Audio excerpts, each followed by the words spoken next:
Thank you for the introduction, and thanks for showing up. I wasn't expecting so many non-SAS people. I don't count the SAS people in the audience. Especially when it's a beautiful day, and I've noticed that they've pulled the curtains. The last time I came here, you could actually, if you got tired of the speaker, you could look out. Unfortunately, you guys can't do that. While my role is primarily related to OR, this talk is much broader. I'm going to talk about general analytics tools that SAS is developing for big analytics, which I guess you're not too tired to figure out is just analytics on big data. And if you don't know what big data is, I'll ask you, which planet are you from? Okay, so we're also going to talk. I'm also going to talk from the perspective of a tools vendor. So I'm not talking about a specific problem. I'm going to talk about being able to address a wide spectrum of needs, and therefore I'm going to talk about the algorithmic, to a large extent, architectural choices that we are making to build tools for big data. So just a little bit about the company. Every time somebody introduces me as from SAS, I get annoyed, which is completely unreasonable given that it actually is an acronym. We just got used to it being called SAS. So the acronym is Statistical Analysis System. It was set up by 4 people. 2 of them still own the company. So SAS is a privately held company with revenue of, you can see that. So it's a pretty big company. We have customers, any major customer, any major company in the Fortune 500 would be using SAS. I mean, large banks, pharma, government companies. The most important statistic that I'd like to point out that according to IDC, which is an analyst company, SAS has 35% of the advanced analytics tools market. So what is advanced analytics? Well, pretty much the subject of this conference, predictive and prescriptive analytics, really. So that's more than twice, anybody else. And so when we build new tools, we think of new architecture to deal with big data, we have to take into account that we have a vast set of legacy customers. So we can't start from scratch. We have to provide a sort of path which takes us from what they have currently to give them something that they can handle the brave new world. And the other thing is Goodnight and Saul, who are co-founders and current owners of SAS, are actively engaged in advanced analytics R&D. I mean, any developer in advanced analytics is not safe from a call. And the phone rings and it could be James Goodnight. Goodnight especially is actively involved in the architecture of the high performance work that we are doing. So that's a great quote from one of our co-founders. SAS started off in agricultural statistics. I think this is apocryphal. I don't think it was designed for 9 cows, but it just sounds good. So it started off in agricultural statistics, but eventually people realized that the SAS system scaled extremely well. And for a long time, for several decades, it's kind of essentially folklore that there are lots of statistical packages. You can do pretty stuff in other places, but when you want to do serious enterprise level data analysis and statistics, you have to use SAS. So SAS has always had a reputation for being a very scalable piece of software. But things are getting big even for SAS. So what are we going to do about it? But before I get into that, let me sort of point out some basic things in SAS. I mean, this is a very, very brief description of what I think are the key things to know about SAS if you aren't very familiar with it. The first step is SAS can access any kind of data. So we have access engine that allow you to bring any kind of data into the SAS system. There is a 4GL language, SAS data step, that allows you to mess with data, clean it, transform it in various ways. And in order to be able to apply the procedures or the procs, I mean, these are the heart of SAS. There are procs to report, there are procs to print, there are procs to do regression, linear programming, time series, econometrics, right? All of the functionality is encapsulated in procs. And you go from proc A, you start with access, you do data step, you go proc A, and then some data step, then proc B, and so on. So that's how the SAS system works, and it has been very effective and very scaled. And the last point about the host-independent development is something that users don't see, but we as developers see. SAS has came up with the multi-vendor architecture, which essentially means that a developer doesn't have to worry about the operating system or the architecture they're working on. There is a host layer that abstracts that away. So a statistical programmer just programs in sort of host-independent C. And that has allowed us to scale and allowed us to, code up a lot of statistical algorithms.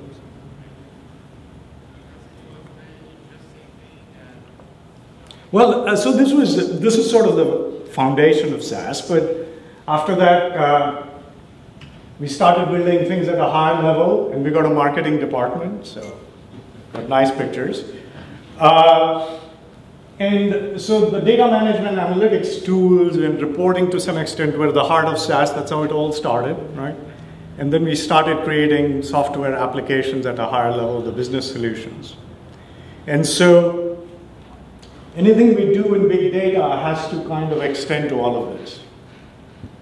So we can't pick and choose certain things. But of course, we would start with the heart of it, which is analytics and data management. So most of my focus, of course, is going to be on the analytics piece. Okay, so a little bit about data and hardware trends, and all the talks that have gone before me in this conference have, basically said more or less the same thing. So I'll have to, I can sort of zip through this pretty quickly. Out of respect to our first plenary speaker, I thought, what better way to say that big data is important now than to show Google Trends. And so you can see, as Halvarian showed, that Google Trends correlates very much with other ways of realizing that something is important. And so this is something, we all know that initially people used to have relational data with the scale of things because of all the web application data and tweets and blogs, etc., that we are collecting. The amount of data is rapidly increasing. So the volume, the velocity, and the variety of data, right? These are words that I'm sure you've heard before. But the real important thing is the value. That, one can easily imagine that even in, say, healthcare, if you focus on healthcare, that if we are able to have electronic records and be able to analyze the effectiveness of outcomes, it's conceivable that we can save, lots of money. So, and likewise in retail and many other areas. So, having all this data is no use unless we apply analytics to it and exploit it to create value. And why is it easy to collect lots of data? Well, storage is much cheaper. That's a sort of logarithmic scale on the y-axis. So, storage is becoming extraordinarily cheap. Several years ago, 2 terabytes was considered enormous, right? And we saw Bob Page's talk today. That's eBay certainly, but petabytes and such. I'm not saying the local mom and pop store will have petabytes, but still businesses are certainly, in their own range, getting increasing amounts of data. But what's important also for analytics is, after all, we are going to compute. And so if you look at chips and the design of processors, because of various reasons, primarily engineering reasons like the heat that's generated and so on, clock speeds have kind of leveled out. And the way Intel and others have gone is they try and pack in as many processors as possible on a single chip. So we are going to concurrent processing much more. And Bob Page also pointed that out today. So this is a big and fundamental shift. So it's not that you find faster and faster processors. We have sort of given up on that and started packing many processors in a single computer. Now laptops are also, ordinary consumer laptops are multi-cores. So clouds and private appliances, and our focus mainly in SAS will be on private appliances. So pretty much all of what I'm going to talk about is going to be about distributed computing environments based on commodity blades. So this is a set of commodity blades. The price of these blades is going down. You can easily put together a system with, say, 16 or 32 of these blades with a couple of terabytes of memory. I'm talking about RAM, and orders bigger hard drive, right? And these are all very reasonably priced, and this price is going down, right? We all agree that the price of this is going down. So this seems to be the right sort of hardware to exploit, rather than, we also have, for example, for computational reasons, in our numerical optimization group, we have a machine with 32 cores. But, that's one way one could go, but, that's not very robust. If your server breaks down, you're host. And here, if one blade breaks, you just take it out and put another one. If you want to, if your data store goes up by a factor of 10 in a server, or a factor of 2 in a server, you just have to start all over again. Here, you just add another set of racks. So this is the hardware we're going to focus on. So it's distributed memory environments based on commodity blades. So that's going to be the SAS approach most of the time. But like I said, we have a very, very broad customer base, and in addition to the Googles and eBays and LinkedIn's of the world, there are retail stores and banks and other businesses which have their own use cases. And we would, of course, like to serve all of them. And so there are several ways that big data can be used, and these are the ways that I'm going to talk about. The list here is also pretty much chronological. SAS grid computing has been around for a while. I would say 5 to 7 years, or perhaps even more. The in-database technology is probably 2 or 3 years.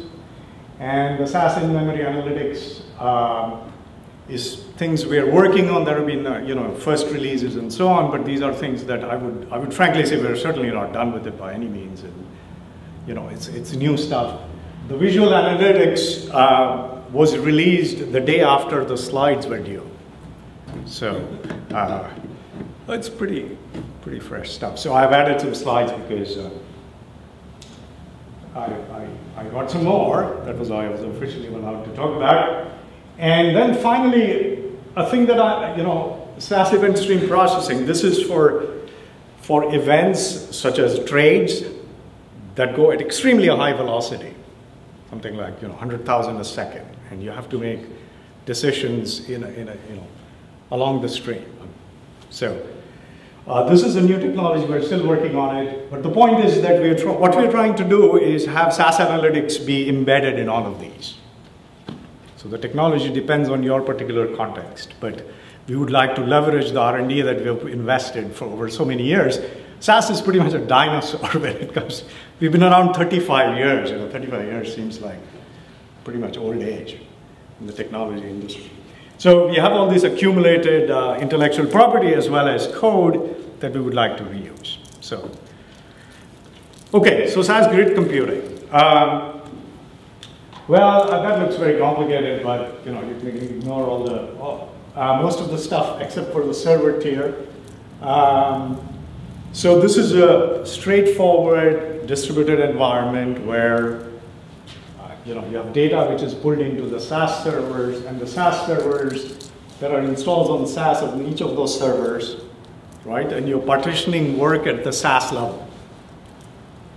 So you're breaking up the work at the SAS level. Each individual job is a SAS job. It's sent off to the appropriate data slice that exists on the server, and it's pulled in from the data side.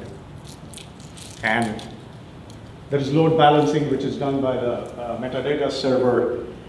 So this is sort of, if you would think of distributed computing, this is the easiest. It's not easy, but this would be kind of the easiest thing to do, right? So this is something we've had for a long time, 6 or 7 years, and has been very effective. Here's a use case from Bank of America. You can imagine they have big data, right? And getting bigger with every acquisition. So they used an IBM hardware system and used the grid computing framework to score probability of default on their loans, so it's for the risk division, right? And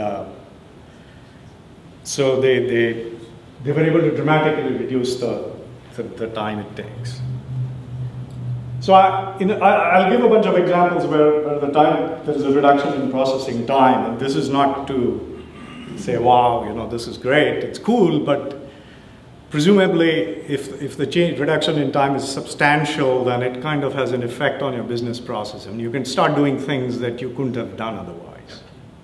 And that is more of that is the qualitative impact, which is more important than my time is less than yours, kind of thing, right? Okay, so then let's move on to SAS in database. So what is the motivation for this? So if you think of the classical approach in access engines, you have data sitting somewhere and you bring it into, you essentially have to bring it into the SAS server. There is movement of data.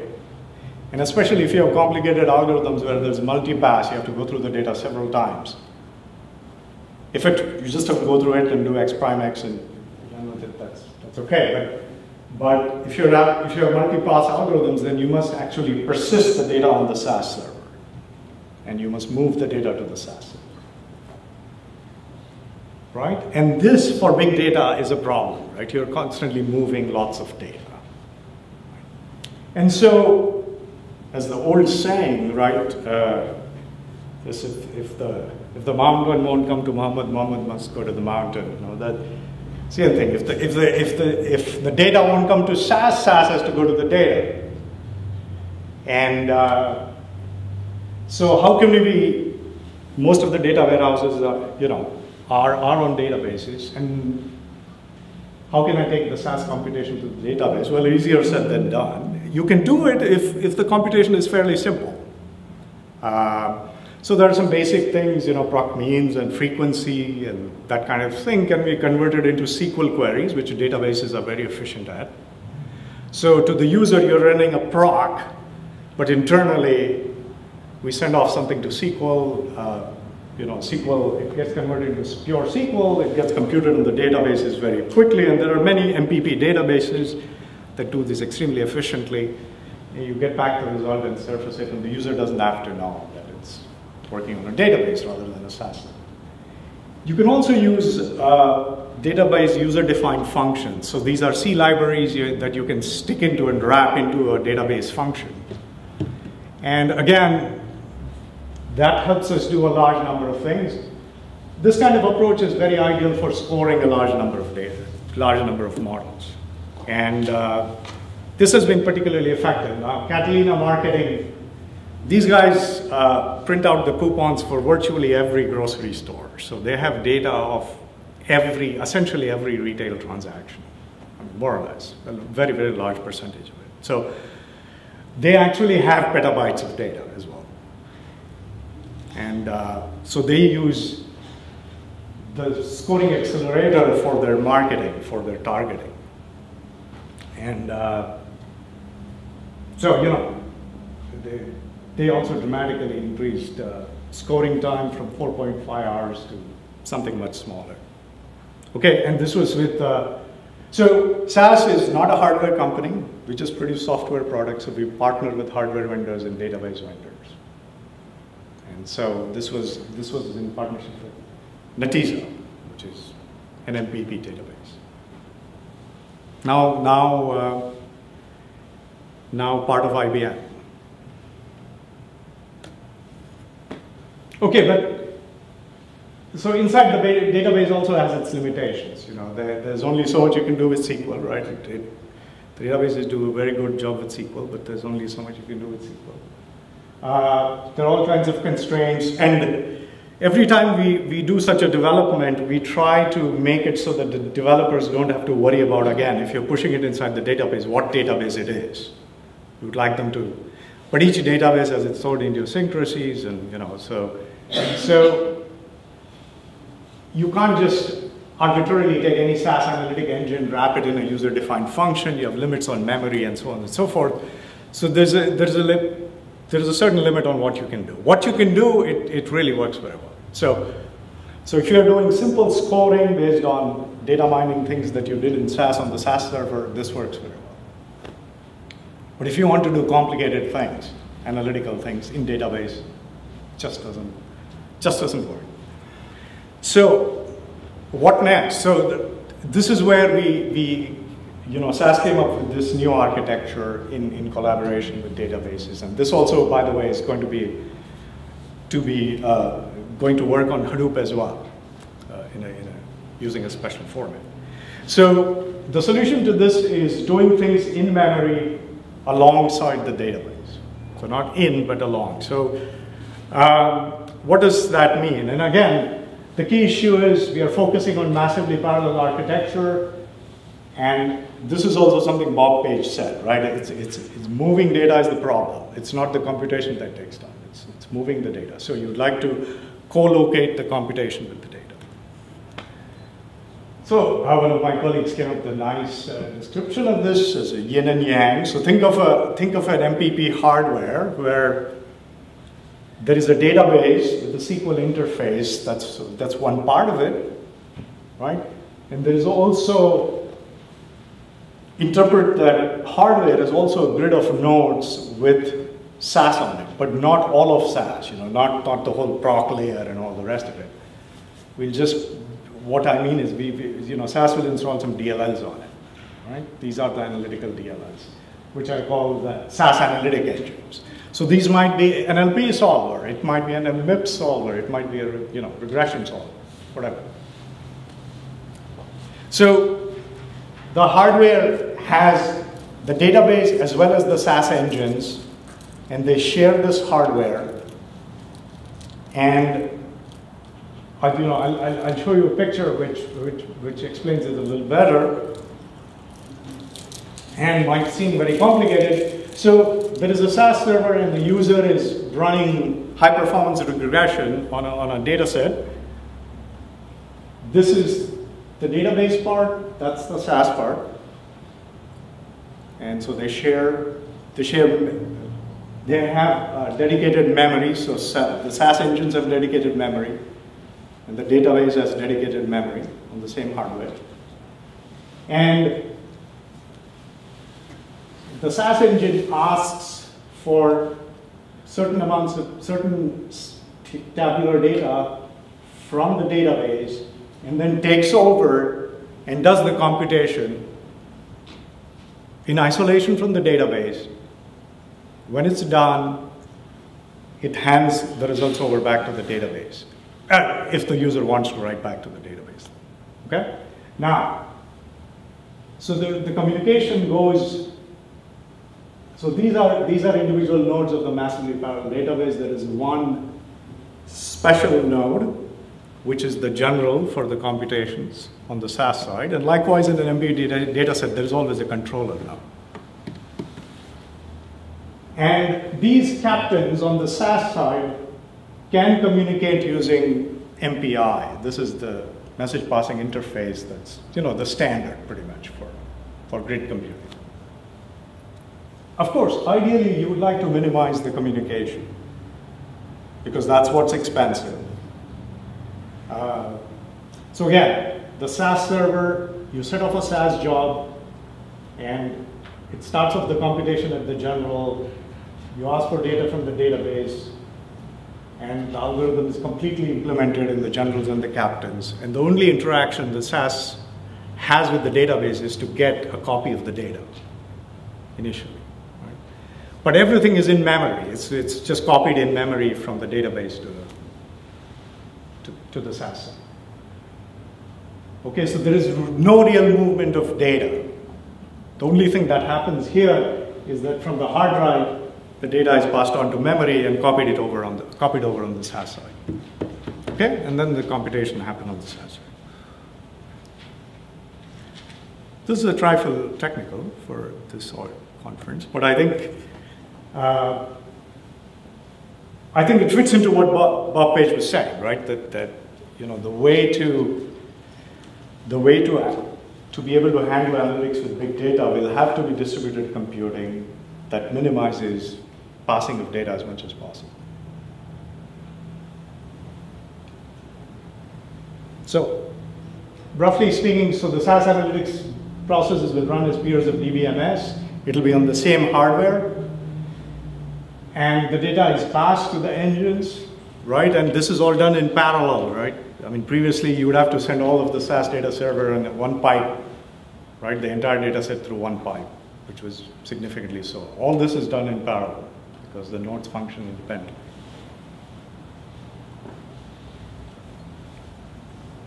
And of course, there's all of these nodes have several cores, so you run multi-threaded code as much as possible. And the beauty of it is that we can take our current SAS code, which is surfaced in procs, and I'm not saying that we can use them as they are. We have had to modify code, and we are still working on all of this, but this minimizes the refactoring of our code, all the code that we've built over the years. So that's why we are able to sort of translate the regular SAS code into this framework,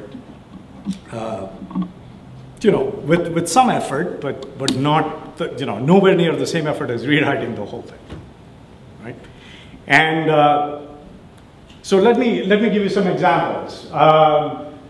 So certain procedures. So not all of you know SAS syntax, but essentially, let me just say that the syntax for proc HP reg is essentially proc reg. I mean, it's exactly the same syntax. So for a user, you know, there is really no difference in the way that they interact with SAS procedures. But here, the data is sitting on some Teradata library, which is in, you know, distributed, pre-distributed, and so that the computation is significantly faster. Likewise with, say, logistic regression and severity is something in insurance. So we currently have work going on. Some of this is already released. Regression, logistic regression, these are the classical things that SAS does. Nonlinear regression models. We are also working on a local search optimization algorithm. That's in my area, where, you know, you could have a function which requires an aggregation over a large data set, which is sitting on the database, for example. So, you know, this is a sort of black box objective function that you're applying local search techniques to optimize. Community detection in networks is another thing in my department, where you have this massive telco network, and there is this notion of modularity defined by a physicist, which essentially involves some sort of clustering of the network. And in this case, it's not entirely apparent how to parallelize it, but we were able to come up with a way of doing it. So the amount of effort we've had to make in redesigning the algorithm, of course, depends on the nature of the algorithm. As you know, mixed integer programming, branch and bound, is not going to be that easy. So it just depends on the nature of the algorithm. And naturally, we have focused on things which are, firstly, easier to adapt to the new framework, as well as one that, you know, things that are most used by our users. So it's been a pragmatic approach to deciding which of the functionality we are going to put in this framework. Here's an example. You know, logistic regression, billion observations, you know, in a matter of seconds, and likewise, you know, stepwise selection for variable selection in regression. We also have a new procedure which is sort of a new version of the data step, right? So remember I said that you have proc A, proc B, and you got to do something in between, and that's what there is a version of data step which we call data step 2. And it can also be used to pre-distribute data to the appliance. So when I talk about regression and I gave you 52 seconds, I'm not telling you the complete truth. I mean, it assumes that the data is already pre-distributed. So there is a phase that goes on where you pre-distribute data, and that can be done by this procedure. In regression, it really doesn't matter. You can just, send them out randomly, distributed randomly over the nodes, and that works fine.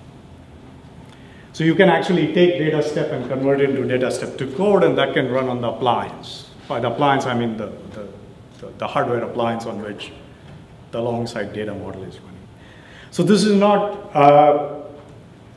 so that's just a schematic picture of that, right? So this is a procedure that one can use to translate data step code to data step 2 code.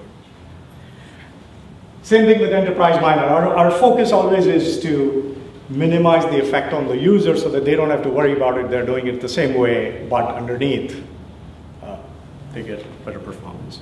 Same thing, this would be before high performance. After high performance, the reg is replaced by the high performance version, and you can output data step code and then run it using in database. So there's simply dramatic. I mean, you can scale from, you used to do this for 1 million observations, now you can do it for 1 billion. Our chief architect likes to say, billion is the new million. Okay, so here's just a quick summary. So we are relying on massively parallel commodity hardware, in-memory processing, trying to produce HP versions of these procedures which involve minimal change for the user, and data step 2 instead of data step. And likewise, when somebody in my department tries to write this kind of code, they don't have to worry about the hardware is Hadoop or Teradata or Greenplum, right? Of course, we have to test on all of these hardwares, but as far as development is concerned, we have an interface which allows us to develop. Okay, likewise with solutions. So, like I said, we also create business solutions. So this is an example of markdown optimization in retail. For example, in merchandise, depending on forecasts of demand, how do you mark down prices as you approach the end of the season so as to minimize revenue or profit or margin? As the case may be, you can easily imagine that this is a large problem.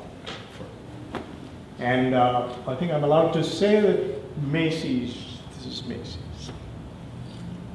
So, but this is, you can easily imagine that this is parallelizable, right? Because essentially the forecasts of a particular type of SKU, you can kind of isolate computations so that within certain sections of your subsets of products, so that the computation on that section is independent of the others.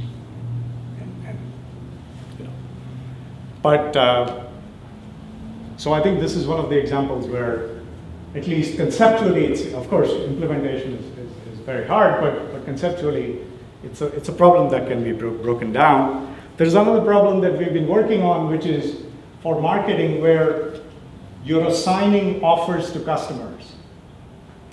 And these offers consist of credit card offer given to you by junk mail, or a credit card offer offered to you by some guy calling you up, and so on. Right? And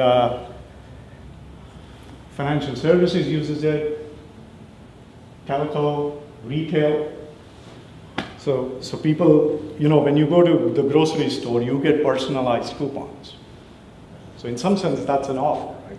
And the offer has constraints. You can print only 20 impressions, and if you give one of Pepsi, you can't give one of Coke. So there are constraints on what sorts of combinations of subsets of coupons you can be sent. So this is a type of problem, and I talked about this in detail because it'll warm the hearts of those of us who have a traditional OR background. So I thought I should throw in at least one example that involves optimization. So it's an integer programming problem. You're minimizing or maximizing some function, and the constraints are massive in number. There are these aggregate constraints which apply to everybody, like budgets and such, but those are not that many in number, hundreds or thousands. But then there are these customer contact restrictions, and these can be 10 or 20 per customer, and you can have millions of customers. So this is an enormous problem with hundreds of millions of variables, hundreds of millions of constraints. Only heuristic is possible, but what saves us is this block angular, this kind of form, right? Because, so this is not an example where, it's not lots of small problems, it's one giant problem. But there is a structure that allows us to parallelize. And we do that, but the user doesn't have to worry about it. This is some sort of business analyst who may or may not care about optimization techniques, but is still able to use it. And they just press a little button and it optimizes. And so here are some examples. These are real customer problems. And so we can get quite a decent speed up. And you can do scenario analysis in meetings. This is what they told us. Now you can sit in a meeting and you can do scenario analysis and change budgets and change constraints. And this is possible if you can do things in minutes. Okay, now, how are we doing for time? 5 minutes. That's it? Yep. Oh. Okay. So the last thing I'm going to talk about is, this is something new. This has just come out. This is the SAS Visual Analytics. And this is an in-memory analytics server. It's not an in-memory database. It's an in-memory analytics server. And with the same kind of hardware, with a slightly different perspective. It's for exploratory queries which are kind of simple analytical queries or graphical queries or visualization on big data. But it's more like a BI environment where you have lots of users, so it needs to satisfy high concurrency. The way it's been designed is it's a completely stateless system, so it doesn't remember anything. So no predefined cubes, no nothing. Do everything on the fly. You want to define dimensions, do it. You want to drill down, define a hierarchy, you can do it on the fly. And then you can store the results of your exploration and export those reports. But once you log out of the server, it's over. It doesn't remember who you are. It's all completely dynamic. Okay. So this is a quick, you can have a data source and there is a proc which puts it into Hadoop. Then you can use a proc to bring up a server that brings all of that data into memory. And now once the data is in memory, the clients can play with it and do cross, all kinds of things. I have a list of, so the difference between the two frameworks, this is the high performance analytics, the procs that I talked about, like HP Reg and such. Those are high-end analytics with high CPU consumption, but they don't require low concurrency. You never have too many people using HP Reg. But you have many more users drilling down on data and doing simple analytics. But all of them use massively parallel hardware and the co-location model. So I'm just going to talk a little bit about the Explorer that you can use for this. It does correlations, it does simple regression, it does medians and averages and frequencies and that sort of thing. And the initial results are it can work on 1 billion observations in sub-second times. And the amount of time it takes to snap the data into memory is also extremely low. So I think I'm going to stop here, not go through all this other stuff. Just say a little bit about event stream processing. This is where you're analyzing events in motion. And there you can't do any analytics whatsoever. You have some predefined rules which are driven by analytics. And once in a while, so these things are just flying in, you have to take decisions right on the spot. And then once in a while, you update the parameters by doing some analytics. And for that, you can use the same analytical engines that we talked about. But this is still work in progress, so I'm not going to talk much about it. I'm going to skip all this and just summarize it. Yes, there's a lot of explosion in data, but it's also accompanied, the good news is it's accompanied by continuing drop in prices of hardware. So we need to exploit it. And so it's possible to do analytics, and it's not just a matter of doing things fast. It has the ability to give solutions to problems that might have been previously unsolvable. And the most important thing are these two things, right? It has the prospect of changing the way you look at things, and it has the prospect of getting you to ask questions that you hadn't asked before because of your ability to do this kind of analysis at such a rapid pace. So I think that's all I have, and thank you for your attention.